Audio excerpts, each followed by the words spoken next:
Assalamualaikum warahmatullah.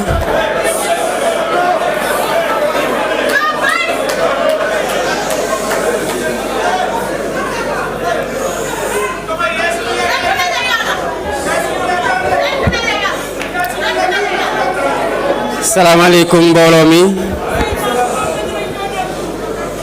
Damay ubbee kaddu gi di sargal ci ndorteel jigéen yi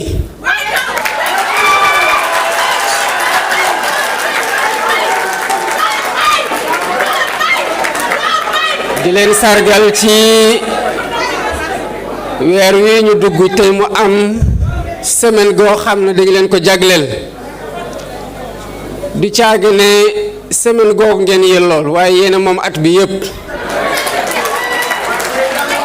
yéena moom at bi yépp yéena moom bëccëg yéena moom guddi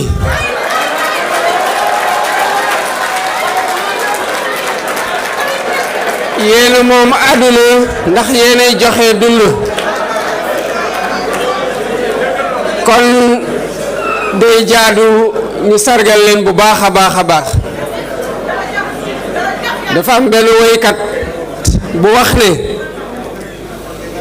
jigéen kenn du ko jox kenn du ko jàngal lii àdduna ndax moom mooy joxe dund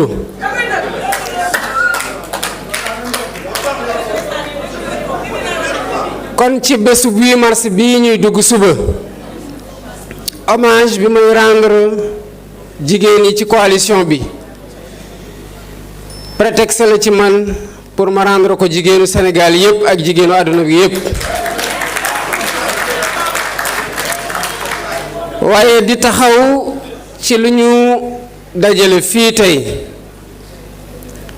mu doon liggéey gi nga xamante ne sant naa ko jigéen gu jàmbaare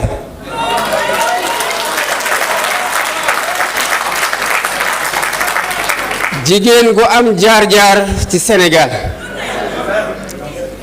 1993 la nekkoon directeur de campagne Landing Savané 1993 ci laa dugg lël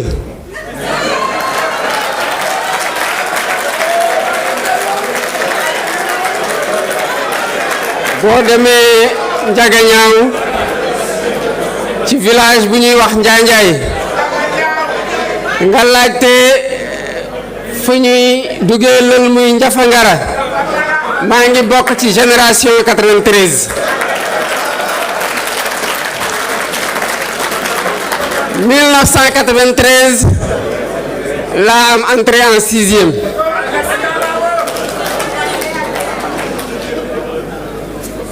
li tax may rappeler lii dinaa ci ñëwaat léegi ci kanam waaye il était important ma rendre un hommage appuyé au superviseur de la coalition Diomaye Président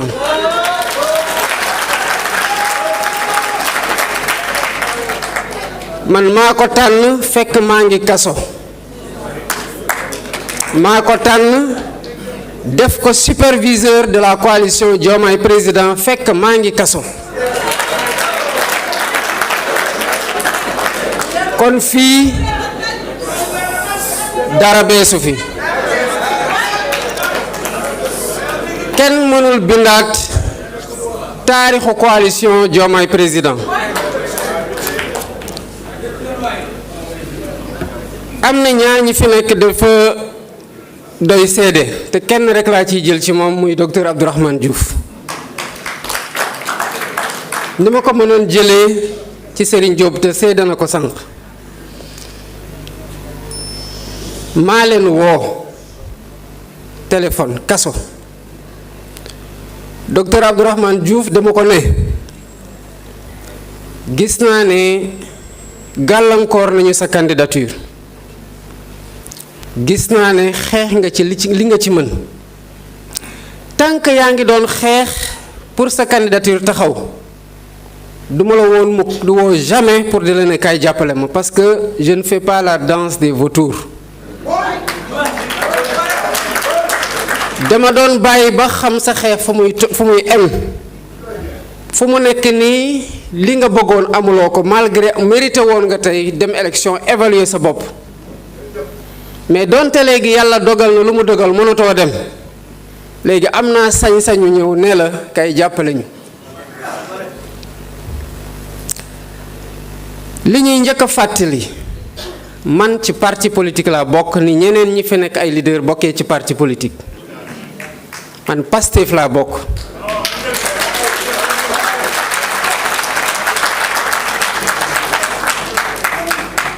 li ma fa liggéey du lu may revendiquer du lu may nettali ndax kenn mënu ko dindi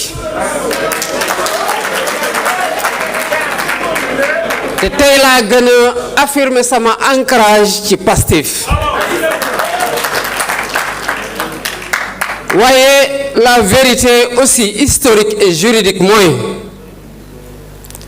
le 31 juillet 2023 Pastef a été dissous. Pastef à partir du 31 juillet 2023 Pastef amatul woon loolu aussi kenn mënu ko weddi ndax le décret bi ko dissoudre mu ngi fi ba tey c'était le décret 2023-1407 du 31 juillet 2023 Pastef mu ngi dekkiwaat le 27 mars 2024 3 jours après mon élection sama prédécesseur moo jëlaat le décret d'abrogation du décret de dissolution teg ko sama loxo ma teg ko ci loxo njiital Pastef kon pour ma demoon élection sous la bannière d'une coalition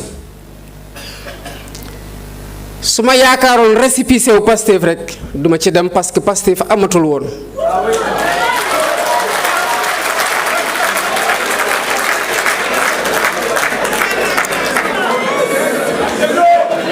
mu am ay nit ñi nga xamante ne ñu ngi fii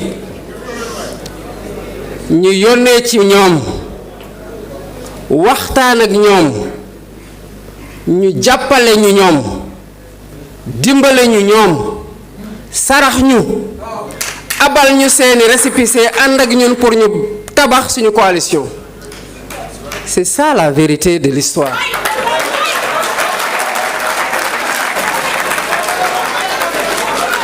mu am une assemblée générale le 22 septembre 2023 assemblée générale boobu jël ay décision bu ci njëkk mooy tuddee coalition bi coalition Diomaye président bi ci jiitu mooy mu jël Abdoulaye Fall def ko responsable coalition bi bu ci tegu mu jël Amadou Ba def ko mandataire candidat bi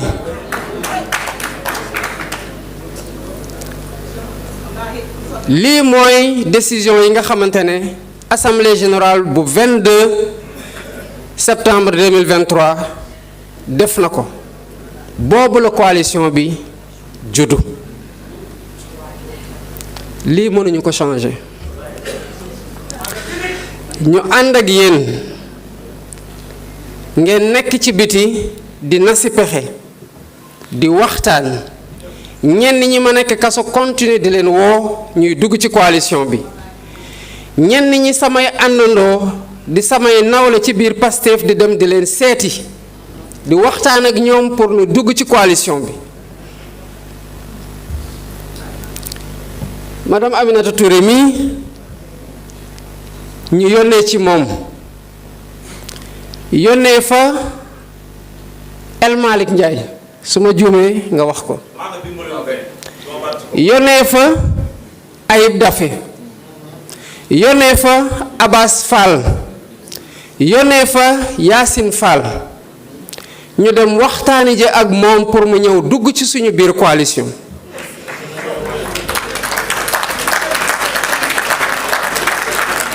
kon tey ku taxaw ne Diomaye dafa créer coalition yaa ngi tenté parce que mënoo ci aboutir yaa ngi tenté falsifier l'histoire de cette coalition.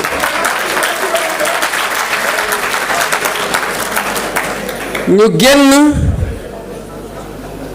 prison le 14 mars 2024 à 10 jours des élections ma ñëw daje ak la coalition fekk am ngeen siège bâtir ngeen seen instance yépp ma daje ak yéen waxtaan ak yéen ci coalition bi ak ci li ñuy jublu ay seede ngi ci ñu jógee foofu ku ne delluwaat ci say mbokk delluwaat ci say àndandoo delluwaat ci say xarit delluwaat ci góor ñi muy sénégalais yi waxtaan yi ak ñoom wax ci lu baax ci ñun wax ci lu baax ci lu ñu yéene Sénégal ñu def le travail pendant 10 jours image yaa ngi fi ñi doon jël kàddu sama wet ñu ngi fi ñi doon karmat ak ñun ci koor gi ñu ngi fi ñu sillonné ak ñun tout le Sénégal ñi ma gis ak ñi ma gisul ñu ngi fi ba yàlla dogal lu mu dogal muy jël Sénégal teg ko suñu loxo. Le premier discours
Merci beaucoup. Merci beaucoup.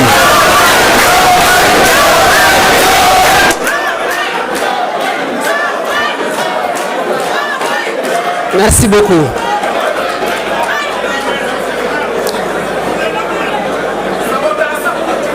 Après mon élection,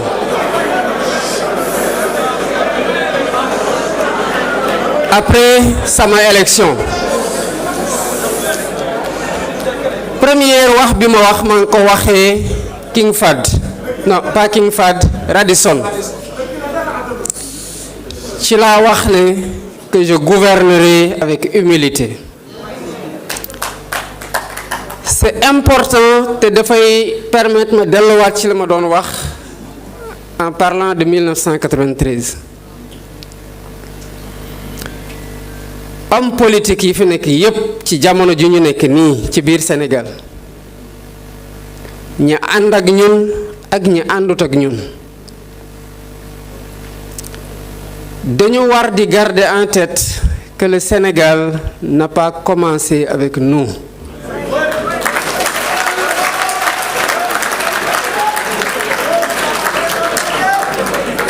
Gardez en tête que le Sénégal ne finira pas avec nous.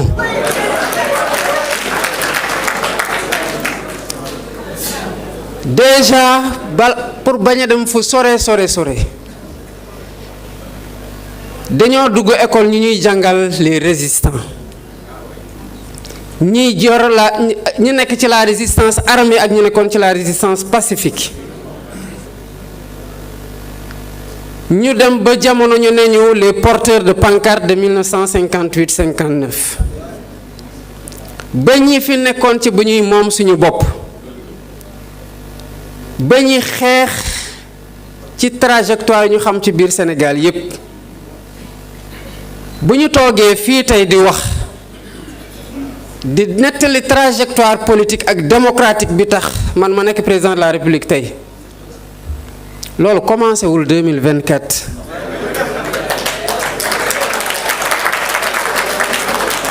loolu moo tax ci sama discours prestation de serment ma wax joo xamante ne Cheikh Anta Diop moo ko doon wax. dafa ne dafa am solo ñu xam ñi ñu jiitu lu ñu réussir ak lu ñu réussirul, xam fu ñu jaar te ànd ceeg oyof, ndax ñun ñu ngi nekk meññentefu ñoom lu ñu réussir ak lu ñu réussirul. ci tubaab dafa ne il est important que nous comprenions les échecs et les succès de nos devanciers, les chemins humbles qu'ils ont poursuivis, parce que nous sommes la résultante de tous leurs efforts.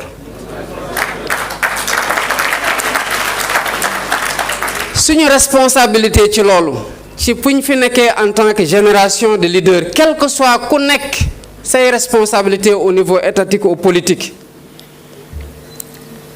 c'est de transmettre le flambeau toujours en meilleur état.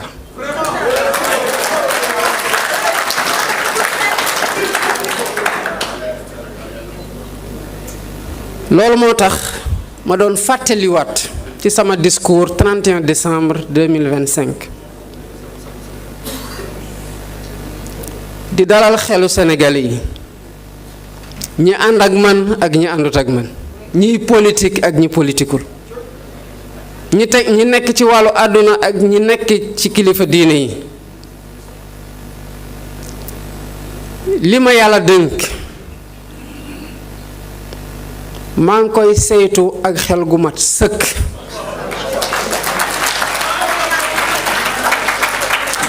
Et j'entends continuer à gouverner avec cette humilité et cette lucidité.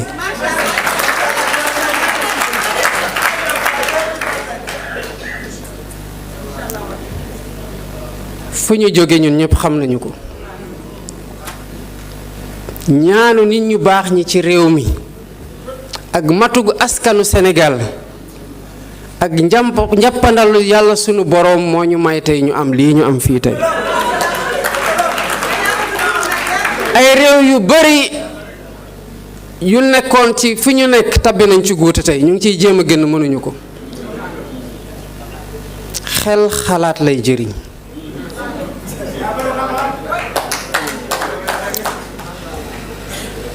dama jàpp ne li yàlla dogal ci man njàngat la war a nekk ci bépp doomu aadama ci fii Sénégal, waaye rawatina ñu nekk ci biir politique.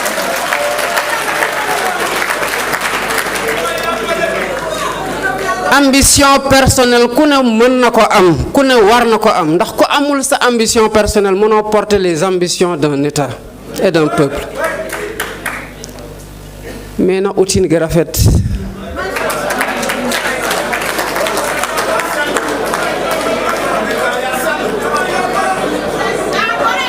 après tout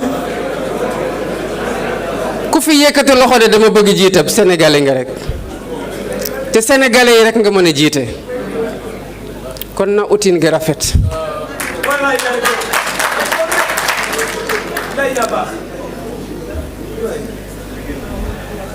dinaa leen wax as tuut ci li tax ñuy doxalee ni ñuy doxalee.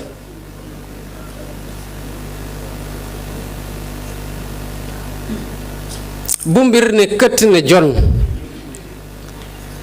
nga doxalee ni ñépp naroon doxale, lan moo lay wutale ak ñépp?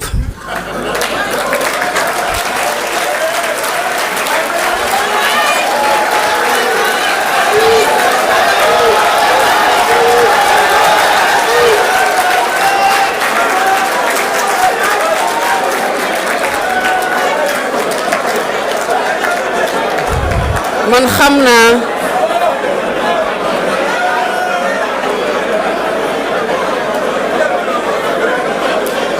naa bi yàlla doon dogal,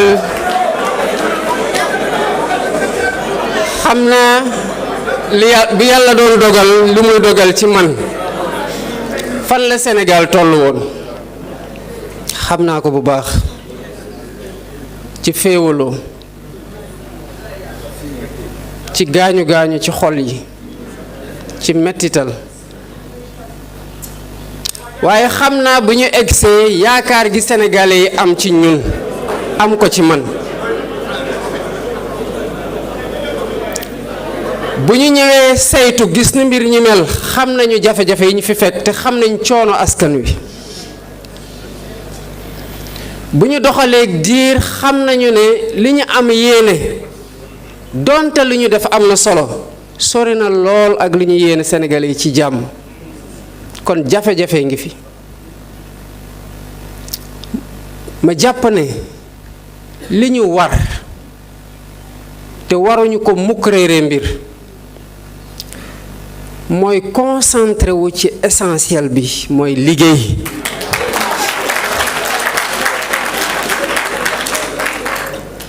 liggéey ànd ak sérénité jàmmal Sénégalais yi politique mënul bañ a ànd ak wax mais mën nañoo débattre dans le respect et la sérénité mën nañu débattre sans une certaine violence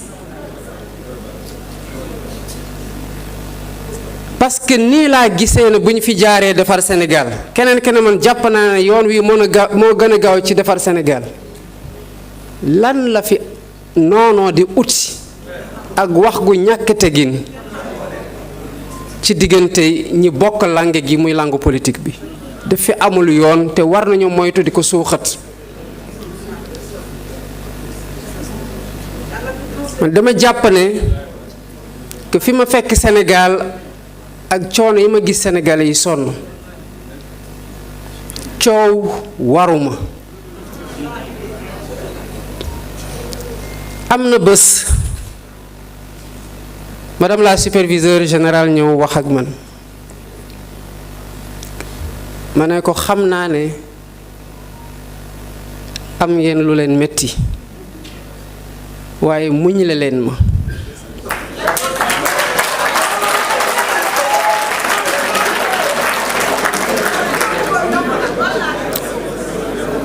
ma ne ko waaye muñ la leen ma njiit du yuuxu pour ñu dégg ko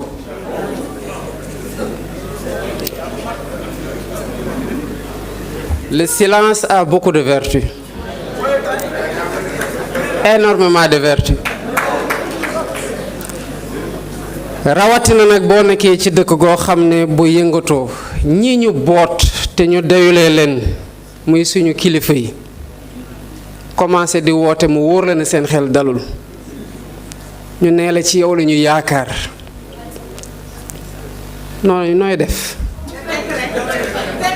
lu dul booleeg lu la neex ak lu la metti muñee ko suñu boroom te taxaw ci li lay Sénégalais yi di xaar ci lii laa nekk ci lii laa leen di woo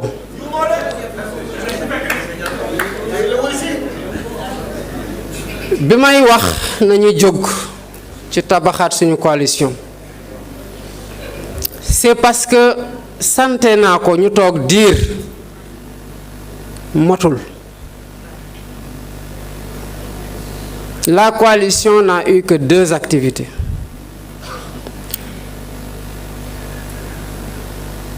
conférence de presse les 100 jours du mandat conférence de presse à la date d'anniversaire du mandat. Une coalition pour soutenir l'action présidentielle ne peut pas être atone.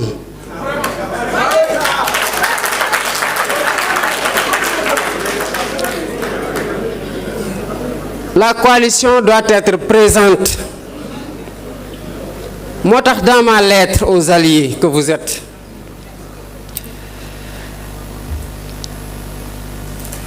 nous avons conquis le pouvoir avec vous.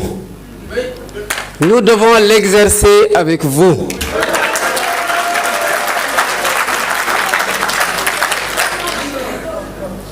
Loolu mooy gor.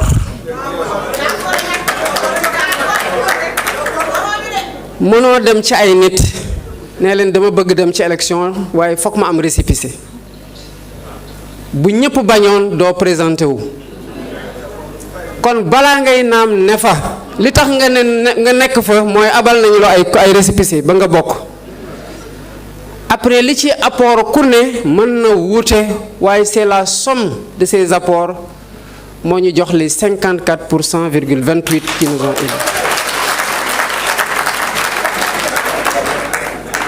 Donc ce pouvoir bu ñu yàlla dénk nous l'exercerons avec vous. Jouer leen ci seen partition ba mu mat sëkk wax nag président def na lii lu baax gouvernement bi def na lii lu baax teg na jéego yii fanqal nañu lii doon lor askan wi mu ngi mooñ lii lu nar a baax la ci askan wi mën ngeen ko wax ñu dégg leen te du leen ci xastante te du leen ci saagante.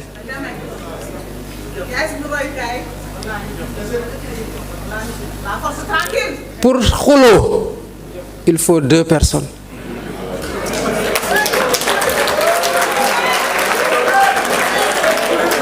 bu kenn dee wax loolu wolof xunt la koy wax.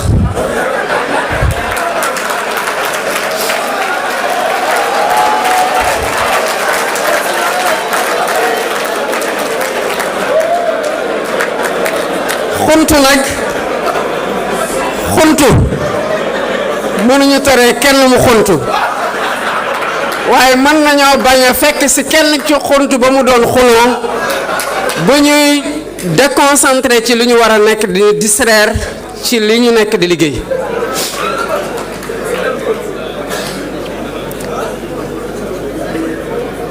Dans cette perspective, l'action de tous ceux qui défendent le gouvernement et le président de la République, quel que soit ci anam yu ñu koy defee, elle est complémentaire. Elle est complémentaire. Benn adversaire ngeen am, c'est l'opposition. Mais même opposition boobu, elle doit avoir dans une démocratie voix au chapitre. Opposition dañ koy respecter parce que c'est les futurs gouvernants. Nous avons été dans l'opposition. Il ne faudrait pas qu'au pouvoir ñu commencer yaakaar que nous embrassons une certaine forme d'éternité bu tax ñu fàtte ne dañoo war a waajale suñu bopp ëllëg bu yàlla dogalee ñu delluwaat foofu ñu bañ a nekk di xeex loo xamante ne mënoon nañ ko jëmal ci biir Sénégal. Il faut être sincère dans l'engagement.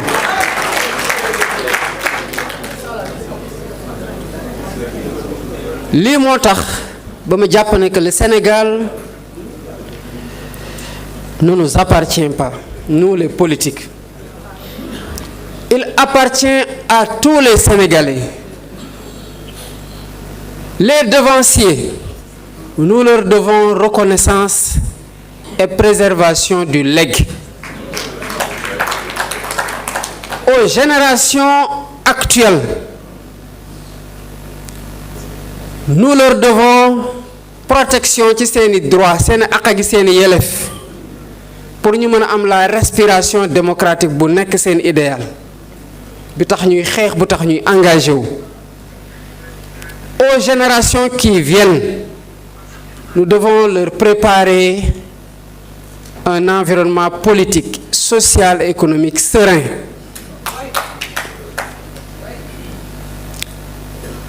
lii nag responsabilité ñépp la ci biir réew, les politiques comme les non politiques.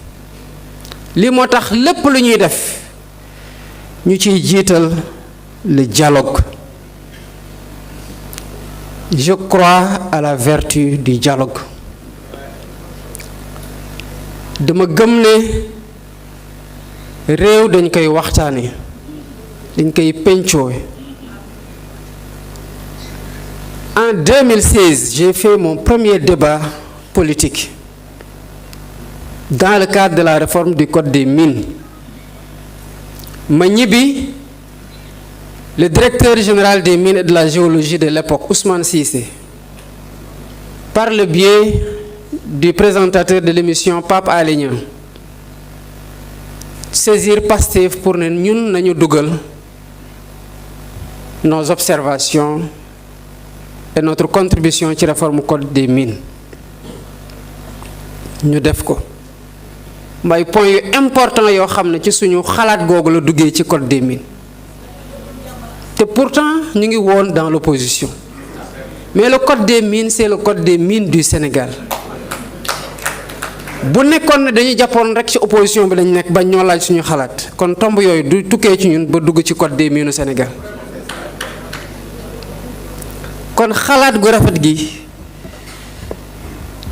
buñ jàpp ne pouvoir rek ko am buñ jàpp ne opposition kese ko am mën na tukkee sax ci ñoo xam ne politique ñu te ñoo ëpp ci biir Sénégal te ñu bëri xam-xam bëgg Sénégal lool ñu ngi fa taxawoo réew mi taxawaay gu mucc ayib.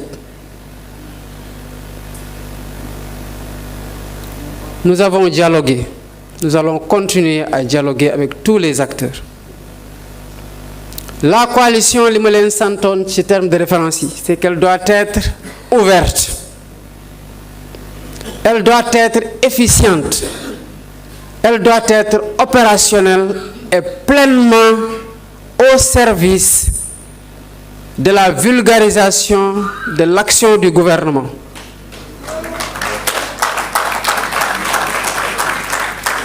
Li ci des mooy déployez-vous pleinement ci tâche yooyu.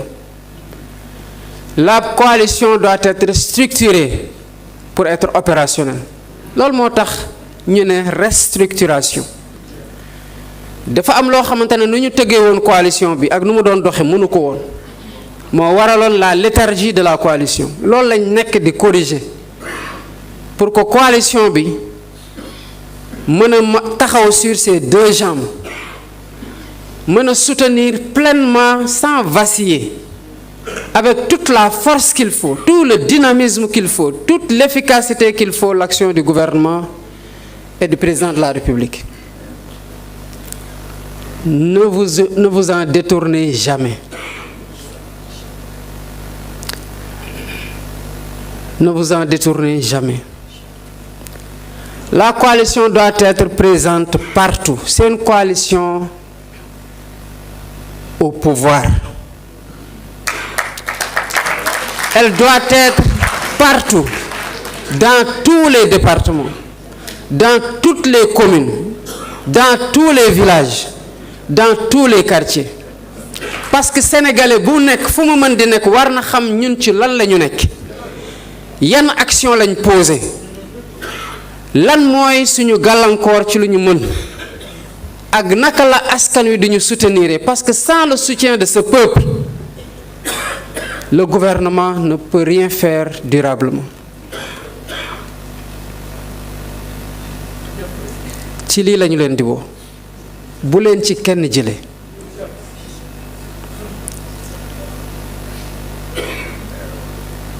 Kon ce moment pour man c'est un moment particulièrement important parce que am na li ma jotoon dégg waaye duma ci ñëw parce que c'est pas le plus important. Le plus important mooy ce que nous sommes en train de faire aujourd'hui et vers quoi nous nous projetons. lu nekk dafa am appam,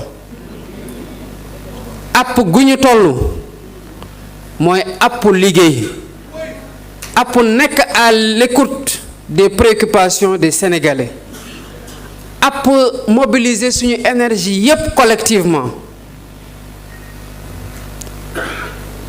pour porter cette aspiration légitime du peuple sénégalais. Loolu mooy l'essentiel. D'autres choses sont importantes et elles sont en train d'être déroulées, mais encore une fois de plus dans la sérénité.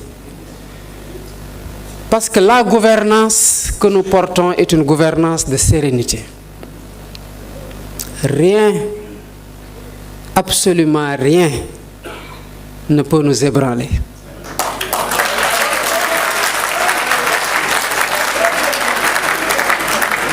na seen xel dal bu baax a baax a baax a baax lépp lu ñuy def Sénégal d'abord la ñuy jiital askanu Sénégal la ñuy jiital balaa ñuy xalaat sax suñu bopp suñu baromètre c'est toujours est-ce que lii la Sénégalais yi di xaar ci ñun est-ce que lii moo war a nekk lu mobiliser suñu énergie est-ce que lii moo war a nekk lu ñu nekk di jëfee ak lu ñu war a nekk di waxtaane. Et sous ce rapport nous devons donner le tempo du débat et rester sur ce tempo-là que nous avons donné.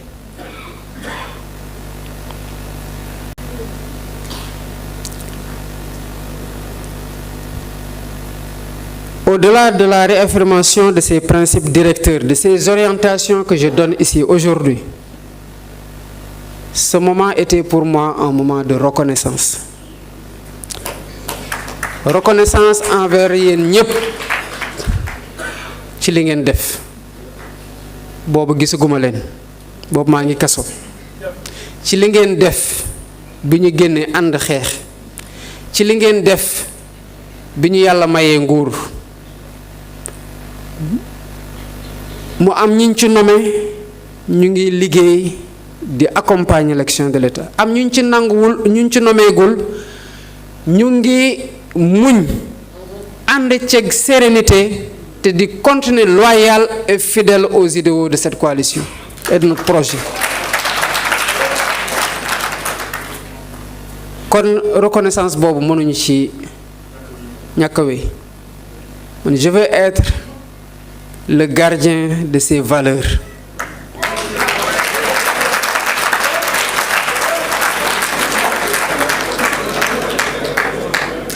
Cette coalition, je ne la trahirai jamais.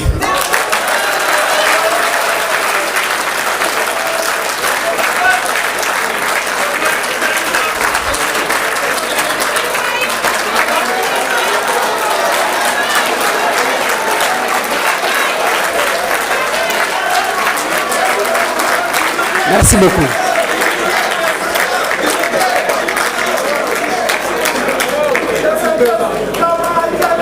Donc,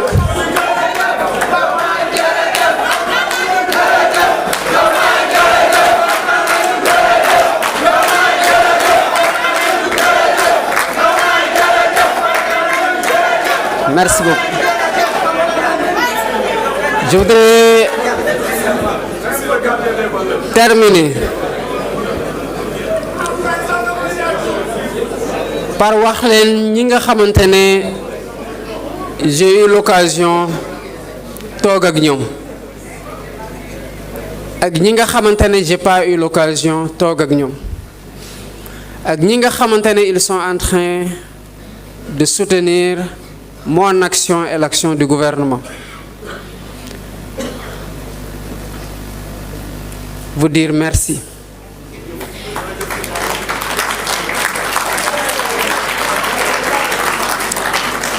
Merci pour votre engagement d'abord pour le Sénégal. Votre engagement au service du peuple sénégalais. Et merci de nous avoir portés au pouvoir. Mais surtout, merci de continuer à nous accompagner. amuñu seen fay yàlla na leen yàlla fay. Asalaamaaleykum wa rahmatullah.